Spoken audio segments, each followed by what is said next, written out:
You're watching Fairfield Public Access Television. I'm Susan Kessel, and with me is Connie Boyer and our special guest, Ed Malloy, opening Fairfield doors. And the mission to our show is by opening the doors into the people and places of Fairfield, Iowa, we will strive to promote appreciation, awareness, and understanding of one another. You remembered. Yeah. We haven't said Impressed. that. Our mission statement is important for opening Fairfield doors. And that's why we wanted to have you as a guest today, because we're opening a new door coming up soon. Ed has recently been elected to be our new mayor of Fairfield. Congratulations. Thank you very much. It's an honor. It's a great opportunity to do this type of a show. Also, I really appreciate it, the invitation. So before we actually get to being mayor and stuff, let's get to know Ed Malloy a little bit. And we always generally start about, you know, your childhood and where you grew up and a little bit about your family. Okay. Do we have enough time? I grew up in suburban New York, Long Island, a place called Nassau County. The city is Glen Cove.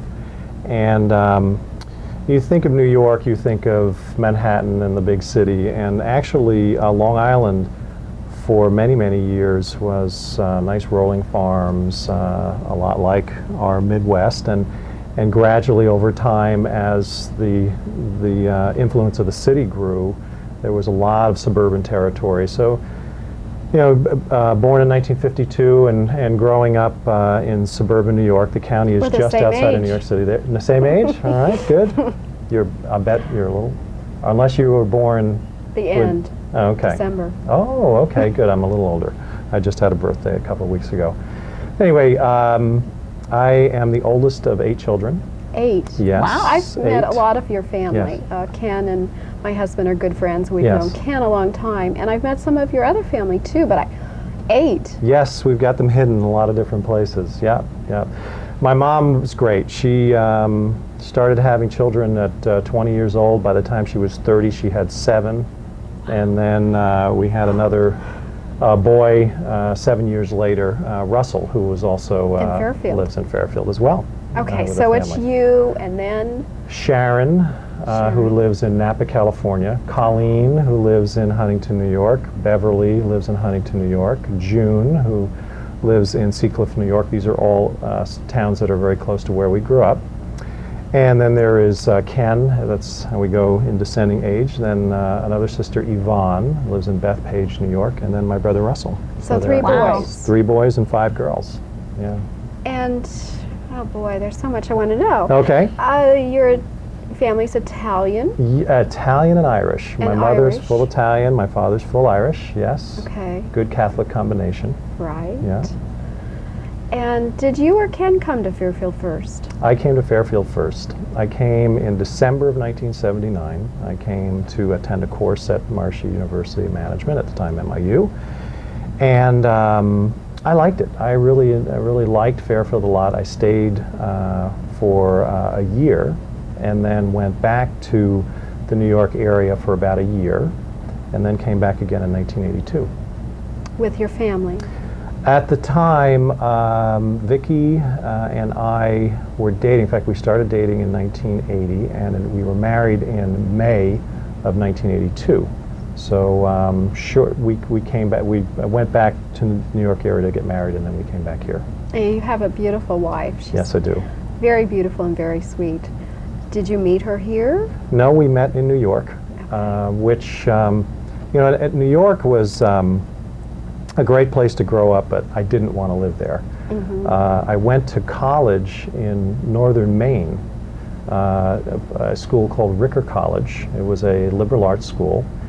And I lived up there for the 4 years, graduated in 1974, and then lived 4 years after that up there as well, and thought I would spend the rest of my life up there. I ended up going back to New York, spending some time with family again, and stayed around there until coming to Fairfield. So it's an interesting parallel, because the town that I lived in northern Maine, is a town called Holton. It was a county seat in a potato farming county. Had I didn't even know about they grew potatoes in Maine. Yeah, I'm sorry, yeah, I'm yeah, too yeah. ignorant. I thought that was just out in Idaho. Idaho. Idaho and Maine. No, the Maine potato's a big one. So, you know, I really liked that rural life. I lived in several farmhouses while I was going to college, and the parallels were really close in terms of my experience here in Fairfield. The college that I went to, Ricker College, was founded in the 1840s and closed its doors the way that Parsons had to in 1978 due to attrition, enrollments going down, lack of endowment, heavy debt, all of those kinds of things. So, So you can kind of relate to absolutely. Parsons. Then, Absolutely. Fairfield Always been able to situation. relate to that situation. And I've been back, I hadn't been back to Holton for many, many years. I went back in 1995 for the first time.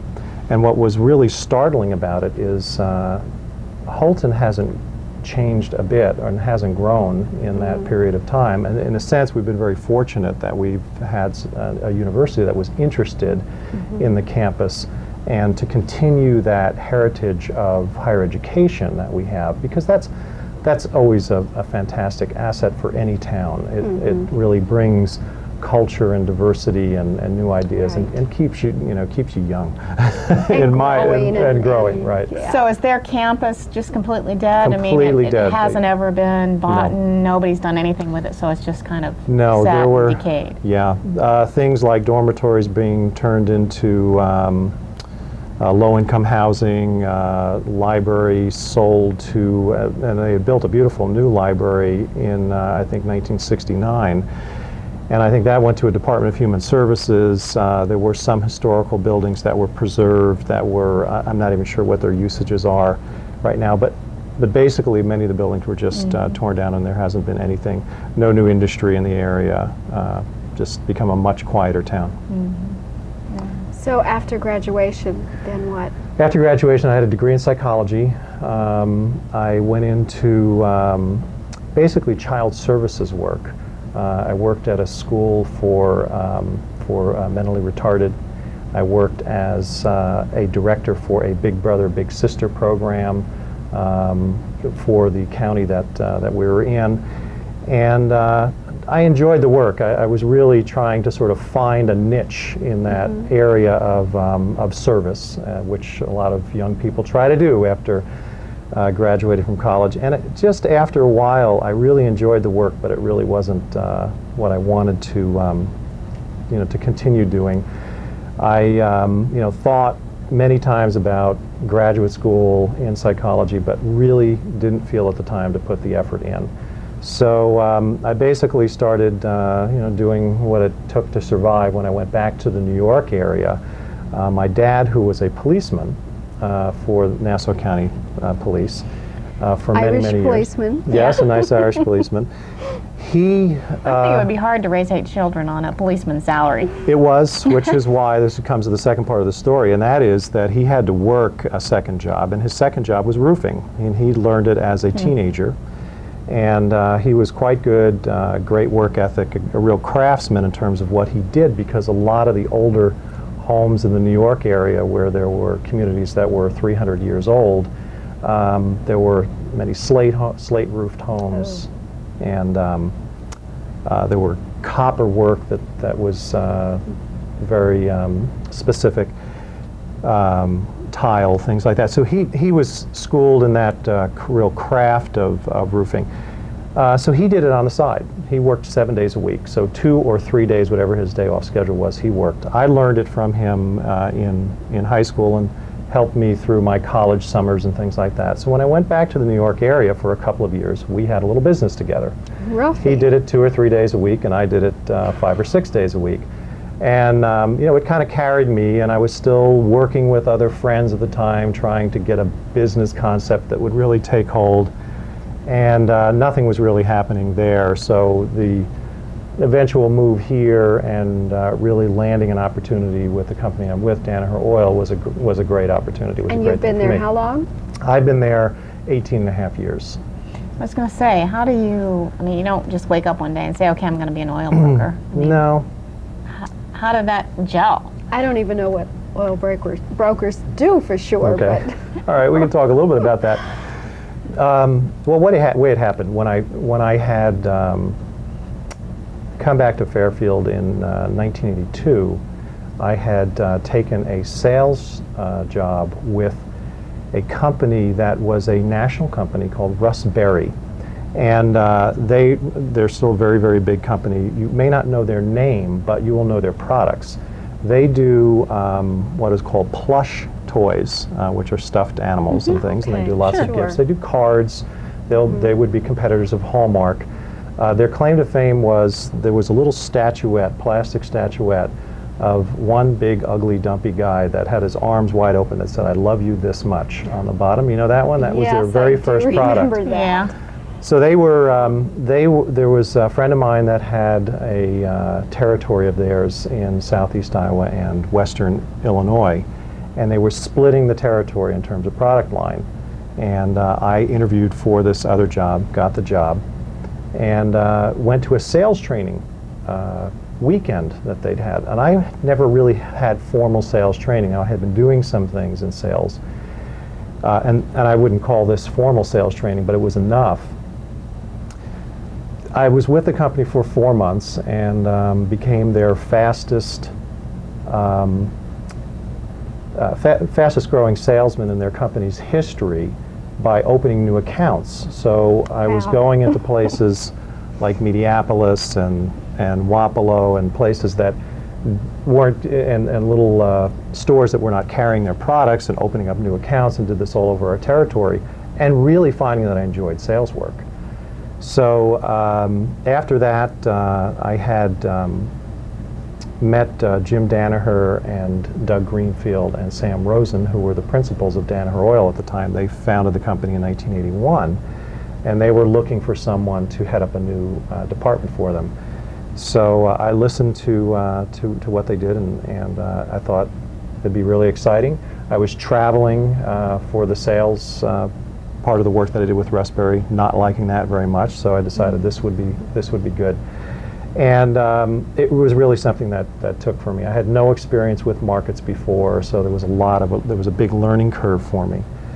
But it's been very successful. So are you on the phone all day? Yes. Yeah, like we're on two the phone. phones or Yeah. 3 phones Yeah, at a yeah. time?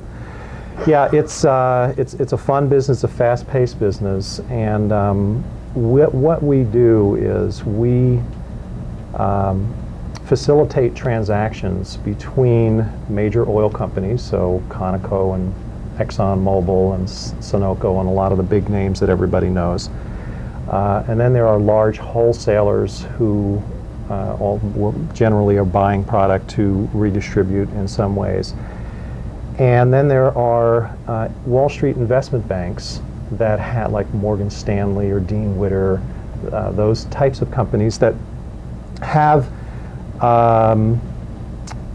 traders that manage a portfolio of all commodities, and they gold, silver, copper, any of those things. And they also work in fuels, in gasoline and diesel fuel and crude oil. So we specialize in gasoline, diesel fuel, and jet fuel. We work with a lot of airlines as well. All of these major companies will have supply and distribution departments that have some excess of material to sell into a spot market on a daily basis. There are people always looking to buy it. We're putting buyers and sellers together. On a daily basis? On a daily basis, right. So a whole new ethanol market, which is, it's old, but it's sort of new in some ways. You don't deal with that kind of thing. We don't deal with it as much because with ethanol directly, and that's mostly because it's a blended product. Mm-hmm. So they're dealing directly with the refiners and people that are actually manufacturing that type of gasoline. Now, I'm a big advocate of alternative fuels, and I would like to see ethanol be the kind of fuel of choice. I think most people know now that there are vehicles that are built that run on 85% ethanol and 15% gasoline. There will be vehicles that would run on 100% ethanol as well. And there are a lot of developments with the fuel cell that that I think hold a lot of promise for the future of transportation, and those vehicles would also be able to use ethanol as a primary product as well. So we'd like to see that market get to the stage where we can actually get active in it right now, but most of it is done just directly from manufacturer to supplier. Now, your brother Ken is also at Danaher Yes, Oil, he is. correct? Yes. Is Russell? No, he's not. No. Russell, and I'm embarrassed that I'm going to be able to remember the name of the company that he's working for right now, but they provide conference call services. Okay. And they do it basically via the internet, Okay. and it's another good, growing, successful company here in That's Fairfield. not the cool call thing, is it? It's not Cool Call, Yeah, no. I didn't think so. I didn't Yeah. think that was their niche. Yeah, I think- those are internet. Those are Yeah. phone calls over the internet. Yeah. Cool Call, Yeah. yeah. Now, we've talked about your business, but Mm. I think someone told me that you like to play basketball. Yeah. Is that true? That I you're do. real tough, real Basketball's aggressive. my basketball's still my passion. It was one of those things. I grew 4 inches between my senior year in high school and my freshman year in college, and I went to a Catholic boys' school in New York to go to high school. Very, very competitive, athletically. I played hockey for them, but I could never make the basketball team. Our grammar school didn't have a basketball program, so I started playing late. But my mother played semi-professional basketball and softball, Wow. and she was a mother. women's coach, right? Yeah, she was Okay, that's quite amazing. athletic. So I would go with her when she coached her girls' teams, and I was around basketball a little bit, but really didn't start to develop it until I was in high school. Couldn't make the high school teams. When I went to college, I loved basketball. I was playing lots and lots of pickup basketball, and my sophomore year, the basketball coach saw me playing pickup ball and said, "Would you come and try out for the team?" I thought, "Wow, yeah, sure." Talk me into it. So I went and tried out for the team and made it. And then in my junior and senior year, I played in my sophomore year. My junior and senior year, I was captain of the varsity team, and just learned a lot. And I still play. I still, That's neat. Yeah. Kind of a late bloomer in A basketball. little bit of a late bloomer, but it's a great story. I like to tell it to, to kids, particularly my son. Right. That don't give up. Yeah, exactly. So other activities that you enjoy, other sports? The one that I think I'm enjoying most now is skiing. I picked that up Where do you about go to ski?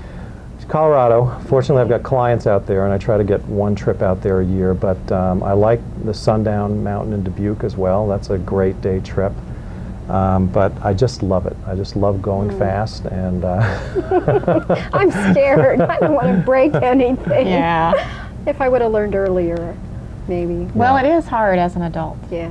I mean, I took 3 days of lessons years ago, and after 3 days got to the top of a mountain and my knees were shaking. yeah. And I just said, okay, I got to get down from here somehow.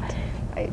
And, I mean, I haven't skied a lot, but I not only was afraid of hurting myself, but I was afraid of hurting other people, of not having enough control. Right. That was one of my biggest fears. And I'll never forget the last time I was skiing in Colorado, some guy came zooming down and had a baby on his back, like a backpack type thing. And I went, you might be a really good skier, but there's people like me out here. And I was just appalled. I mean, I just couldn't believe it. I thought, oh my goodness, now that's either brave Must or be a stupid very, man. very I don't good know. skier. Yeah, I'm not sure, but I just couldn't believe it. And the little kids who zoom by you, and they're singing, and they're having It's a good old intimidating. time. Yeah, with no poles. Yeah. Yeah, it is very Right. intimidating. They're just whizzing by you. Now, your brother in town, Ken, Yes. I know Ken, so I keep referring to Ken. He was very active in FAC theater.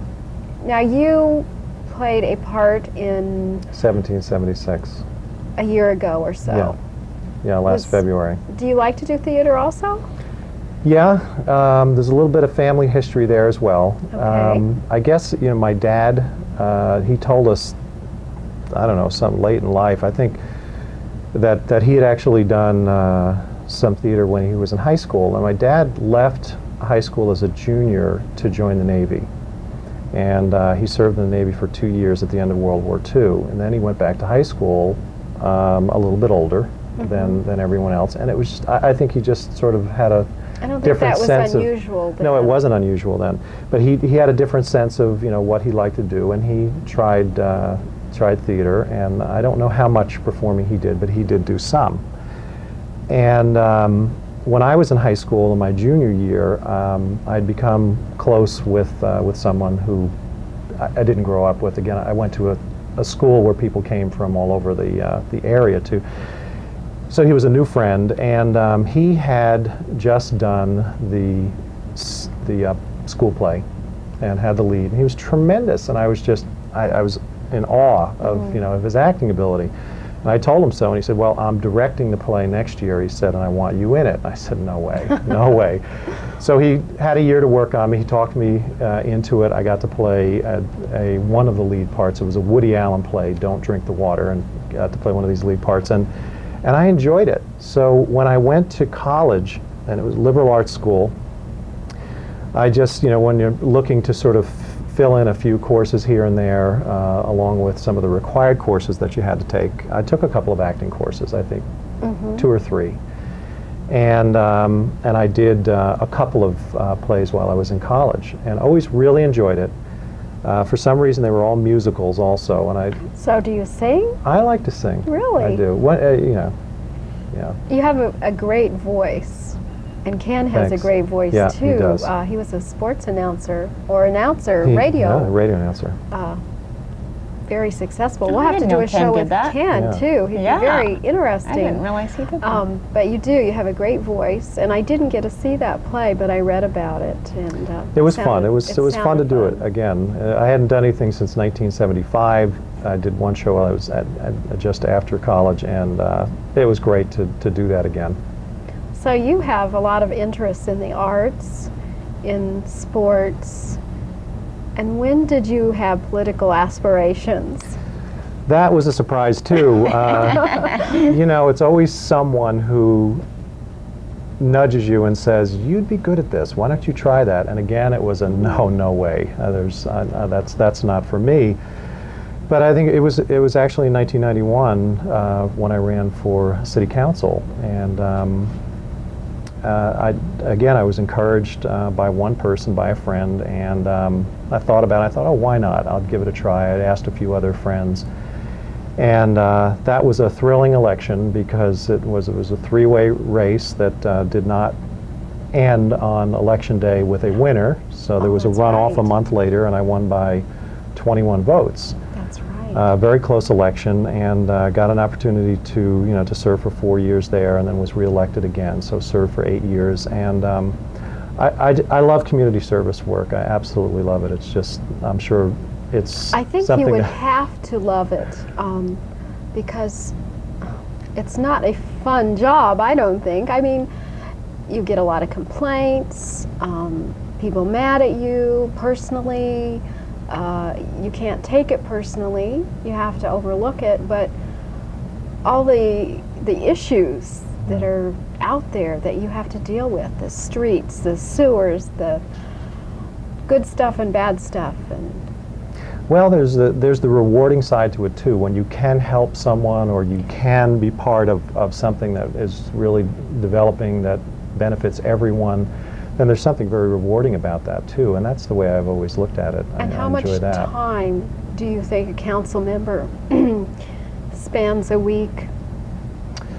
Well, I think it's going to vary, with each council member. It really does depend on what other projects they have responsibility for. There were years when it didn't feel like I was spending an awful lot of time on a weekly basis, and then there were the last few years when I worked on the Jefferson County Law Center. There was quite a lot of work that went into that project, and we have several projects like that going on in the city right now, and I hope to keep the council very busy. I think that there is more that we can involve our local elected officials in, and I'd like to see more involvement.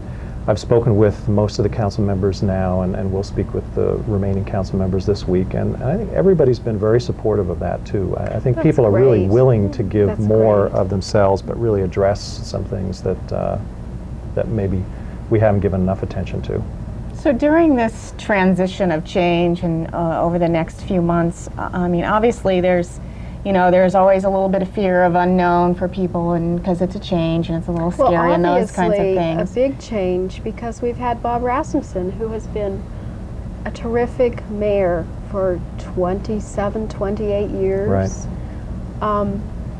It's a change. This has got to be a record for a length of time. Yeah. And, I mean, people really have appreciated the work that he's done and stayed with it for so long.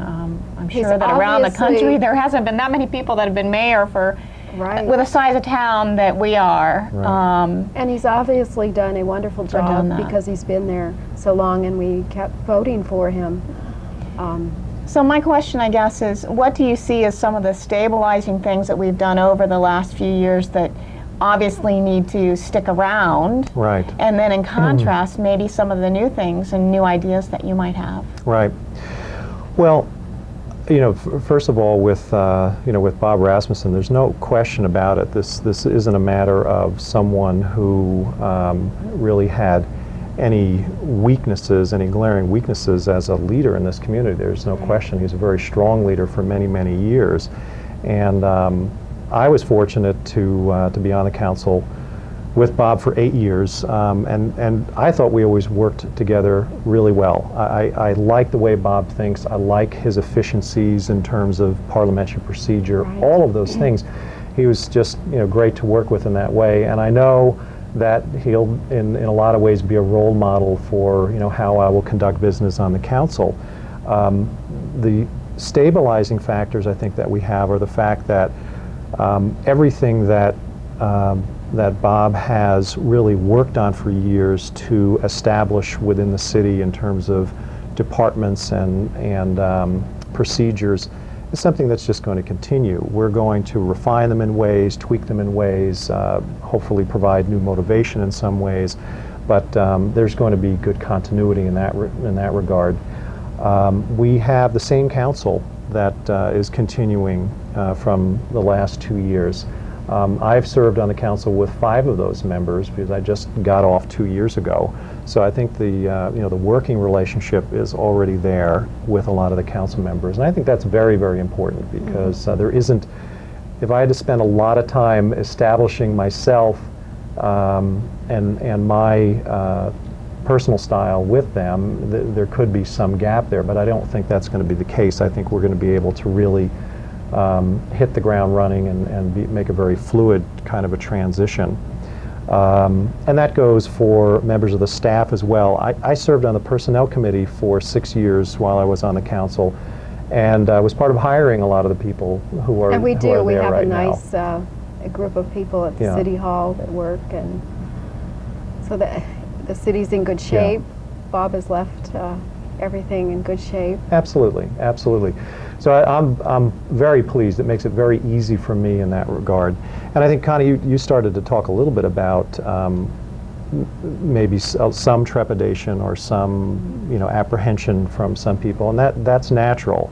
That isn't something that I'm going to worry about in a way. I think that someone proves themselves through their actions, and I faced a lot of those same kinds of fears in 1991 when I was a new entity for the council, and I think I fit in pretty well with the councils over the years, and that went well. So I'm not You overly mentioned concerned. something earlier, I think during the campaign, about doing some strategic planning. Yes. And of course, I've done that within the banking industry Yes. in our bank, and that's a really fun process to go through. It is. It's very hard in some ways. It's emotionally draining.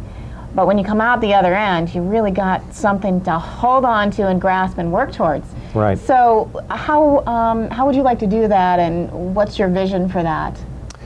Well, 'Cause I'm not sure, is that something that Yes. they've done really in the past?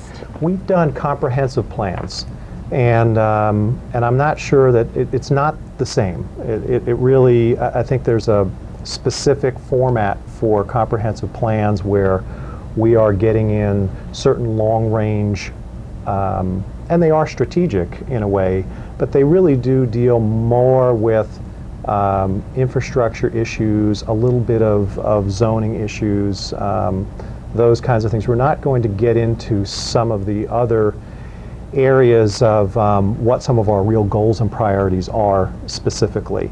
And I think it's a great process. I think the reason I feel it will be so rewarding for this community is that we have such a great, rich diversity of people, young and old, new and native. It doesn't matter. There's a great cross-section of people that we'll be able to bring to this process and really decide certain things about ourselves and about our future.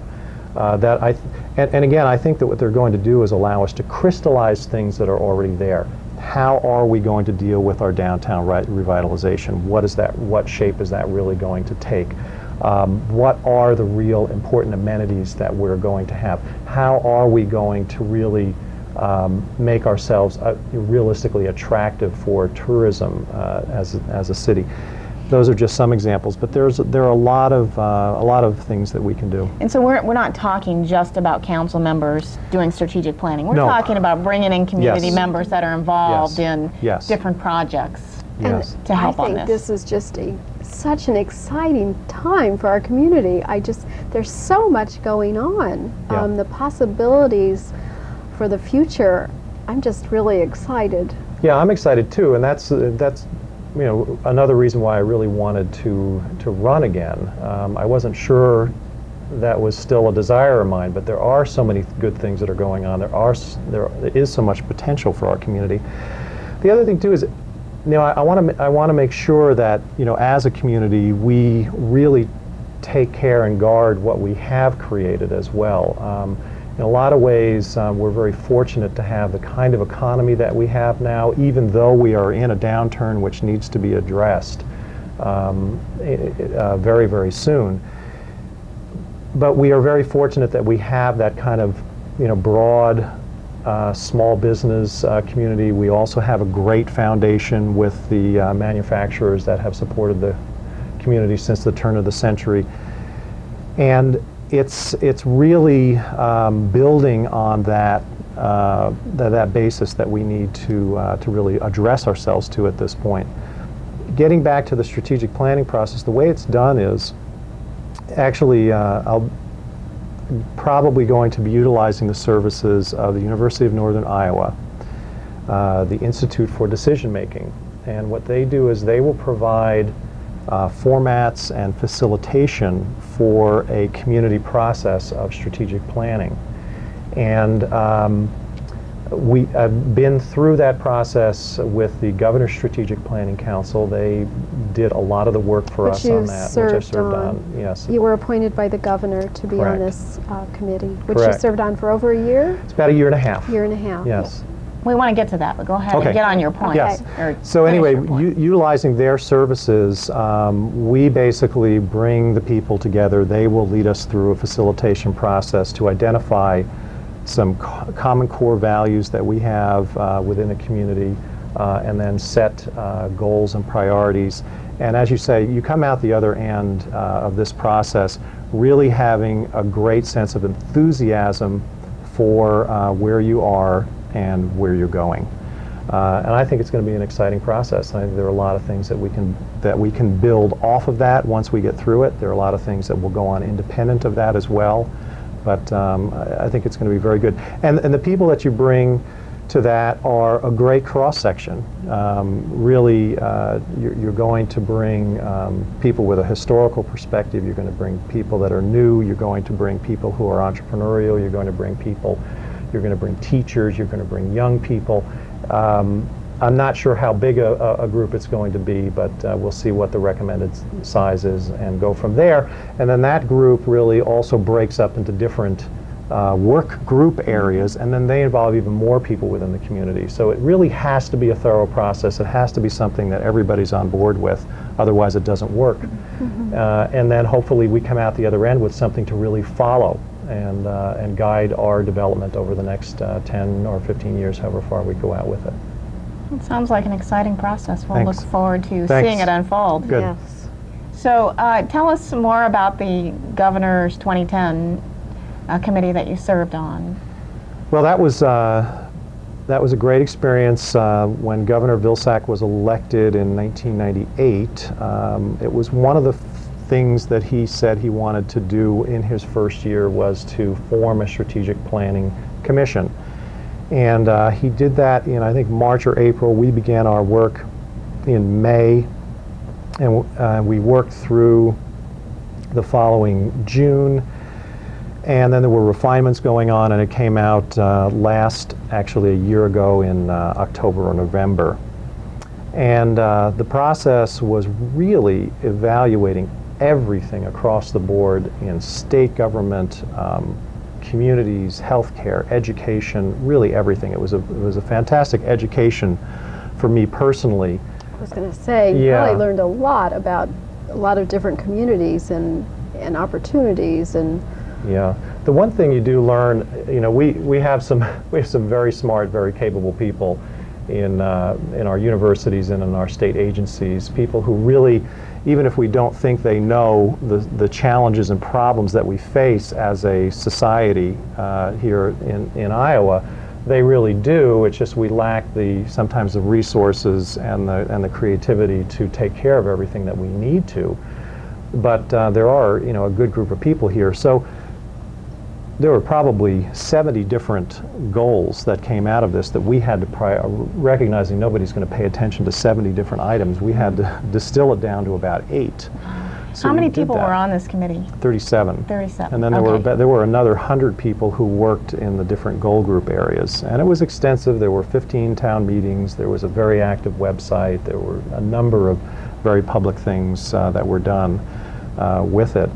But the bottom line is, I think what came out were some guidelines for what Iowa really needs to do to keep pace and to grow in this next decade. From there, what takes place is that the legislature looks at it for ideas in terms of policy making. The state agencies also take a look at it in terms of focusing some of their efforts. And then communities take a look at it and say, how can we model ourselves against that? For instance, if you take goal number 2, which was high-tech infrastructure, being sure that Iowa stays competitive in terms of having broad bandwidth to the last mile, meaning to every last rural farmhouse in the state, so that we can really stay competitive. That's obviously, it's more of a private sector issue, that type of development, but local communities can do something about that. We're fortunate because we have a couple of aggressive companies that have developed here. We just have to make sure that spreads out into rural areas as well, and we do have companies that are looking at that. What was the first goal? I was going to say, first goal was growing the population. Demographically, it was shown that we're going to lose 310,000 workers in the next 10 years, mostly through retirement.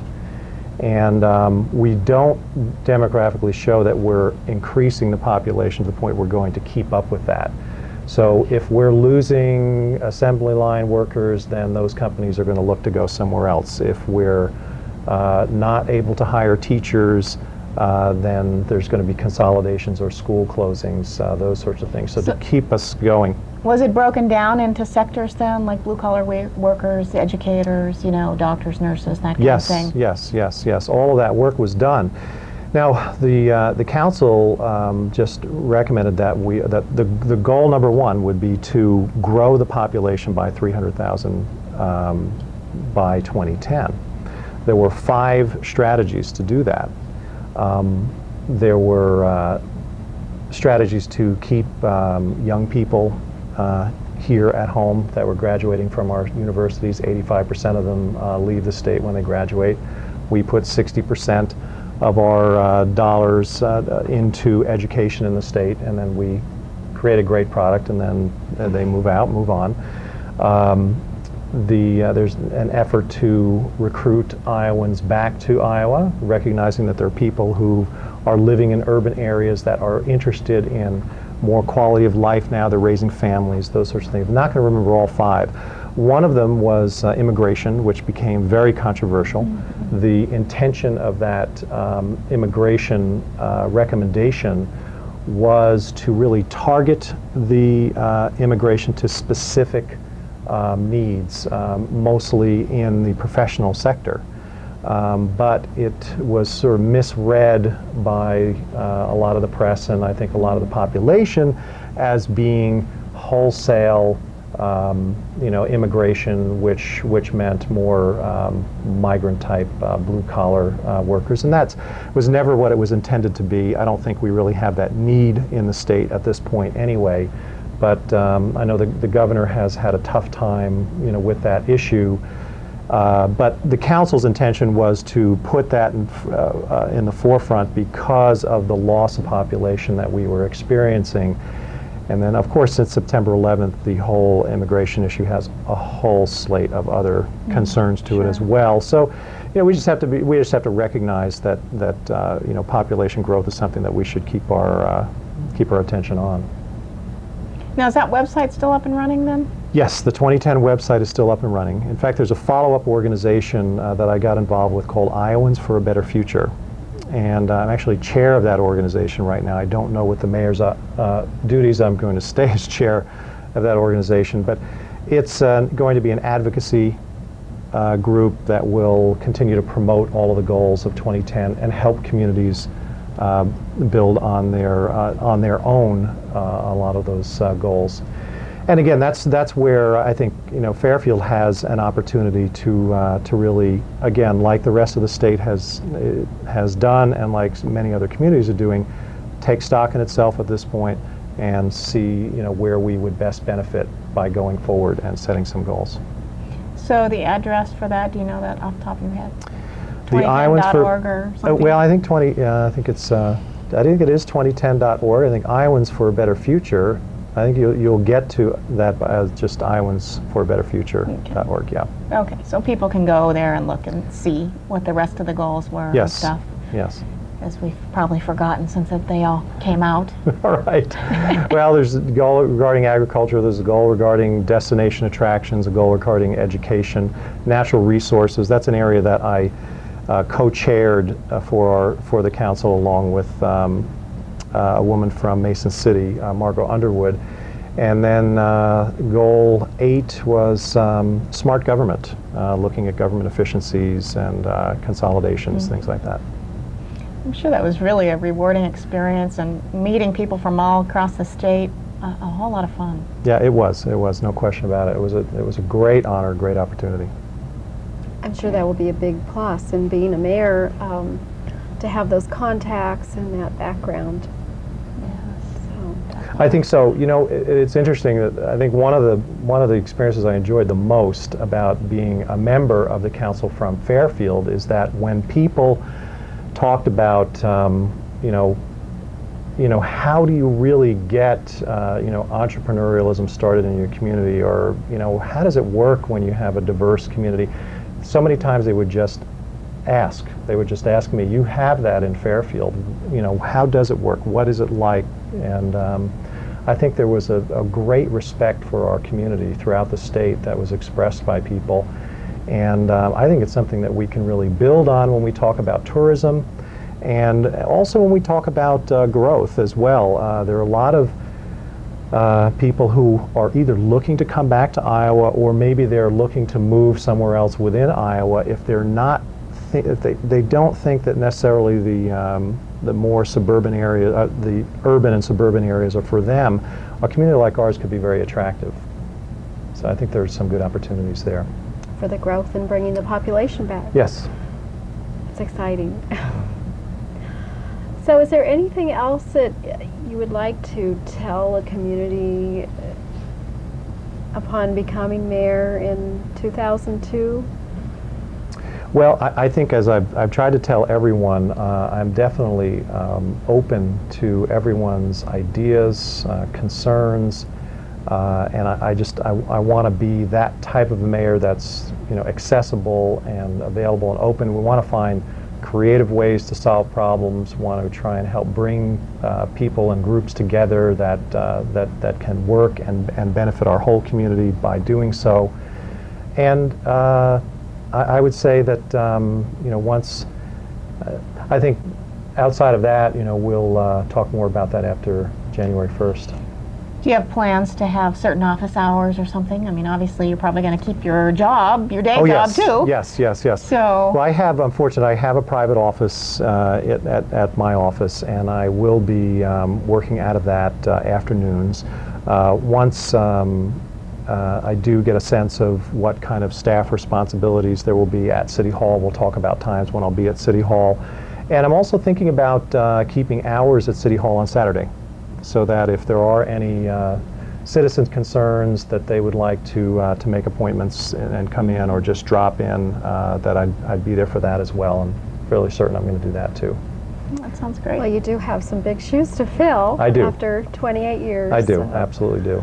By Bob, but and a lot to learn and a lot of people to make happy, and I don't envy you in some ways, but yet it's exciting also. Thanks. Well, and I owe a lot of thanks to my family for supporting me in this, because it's going to be very, very big. But they are there. They are And very your children. We didn't even talk about your children. We You can have talk a beautiful about daughter also. Yeah, Kelly is a senior this year. Very, very proud of Kelly. She's a senior at the Marshy School, and Justin is 14, and he's 14. Ninth grader, and a good friend. He's is interesting. Justin has this very conservative streak to him, and it's no nonsense. And so, So are they I'm excited gonna for rub you? down some things off of him to make sure we're Are going they the right excited? way. They're very excited. And Vicki, your wife? Yes, they are. Yeah, they really are. Very That's excited. great. Yeah. Yeah. Well, I saw Ed yesterday with the whole family, and I was looking at the kids going, well, I know that's his son, but I haven't seen his daughter for a while. My goodness, she's changed. So grown up. I mean, it's like you don't see them for a couple years, even though you're in town, if there's not a lot of contact, and all of Yeah. a sudden they've gone from these little kids to, young adults. It's really incredible. Yep. So they really changed over the last couple of years. Yeah, I'm proud to say they're native Fairfielders. That's the nice you thing go. about being new to Right. a community and then having your children here. We can say we're 50% native now. Right. So they were both born here in They were Jefferson both born County? here. Yep. Yes. Great. Well, that's neat. That's really neat. So I guess I would, unless you have any other questions. Well, I think Comments? we've touched on a little bit of everything. So Yes. Well, I'd like to come back and we'll talk about it 6 months from now and see how we're doing. Sounds That great. sounds great. Okay. Well, we hope that the community has gotten to know you a little better, because I know if they know you, they will like you. And to say thank you to Bob Rasmussen for his many years of service. We will miss him very much and wish the very best for you. Thank you, Susan. Thank you, Connie. Thanks for the opportunity. luck. Thanks.